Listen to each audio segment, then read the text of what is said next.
In other news, billionaire Elon Musk is set to buy Twitter for $44 billion. But is this actually a good thing, or could this be a dangerous move in the broader social media sphere? Dr. Karen Sutherland from the University of Sunshine Coast and Alvin Leaks from Digital Business Labs are here to discuss this. Welcome to you both. Karen, I'll start with you. Now, Zuckerberg owns Facebook, Instagram and WhatsApp. Jeff Bezos owns Washington Post. And now Musk is set to own Twitter. When multi-billionaires take control of our most vital platforms for communication, is it a win for free speech or is it a win for oligarchy? Well, I mean, it depends on your definition of free speech, doesn't it? Like, I would love to know what Elon Musk's definition of free speech actually is and what that's going to mean for users as well. Like, is it just going to be complete free for all? Will there, I mean, will he sort of adhere to the laws of his country where Twitter is based? Like, what does it actually mean? And I think it's going to take a while for us to really see how this plays out. Yeah, indeed. I mean, Albin, how do you think this takeover will impact Twitter use in, say, Hong Kong and Singapore? Because, I mean, there's so many unknowns at the moment. We know that Musk has announced a few changes that he'd like to make, but really the future of the social media platform is unknown. Yeah.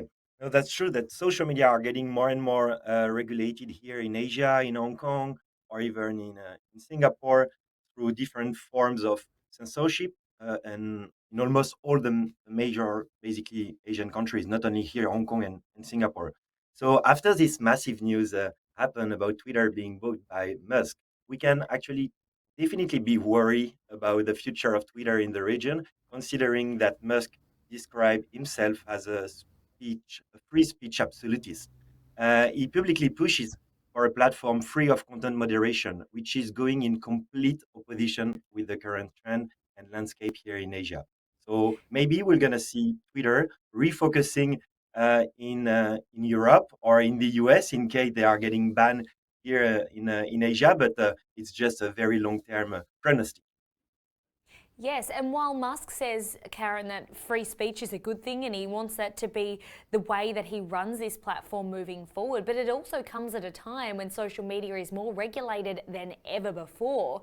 So could this be dangerous, sort of moving into that free speech sphere there? And could that be dangerous in regards to regulation and censorship, especially when it comes to, say, misinformation and hate speech as well?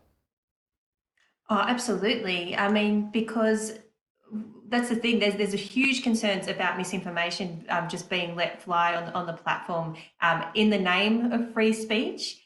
And so it's going to be, we saw what can happen, particularly during the pandemic when misinformation is shared and misinformation around health is shared and the impacts of that. So yeah, it's actually quite a worry for many people, particularly even researchers who focus on misinformation on social media, what the impacts will actually be. So yeah, and even actually being able to access that information to study it too. So Mm. yeah, it'll be interesting to see how this all plays out.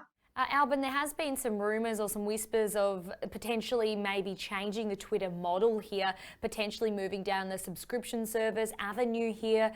If that was the case, what would that mean for, say, the future of marketing? Yeah, I think at the end of the day, whenever the content is fully public or it's through subscription model, the content has to be or basically needs to comply with government law. For example, a subscription model, YouTube has recently closed the campaign channel of the Hong Kong CEO candidate John Lee Kachu, and it's a massive topic here right now in Hong Kong. So even if basically you adopt a subscription model, whenever the content is public or basically private, if it's not complying with, for example, the national security law of Hong Kong that dramatically changed the entire landscape whenever it's about culture, cinema, traditional media, at the end of the day, we're going to have a conflict and basically the landscape is going to change dramatically. Yes, it's a major news this week in the tech sphere. Karen and Albin, thank you so much for your analysis on this. Appreciate your time. Thanks so much.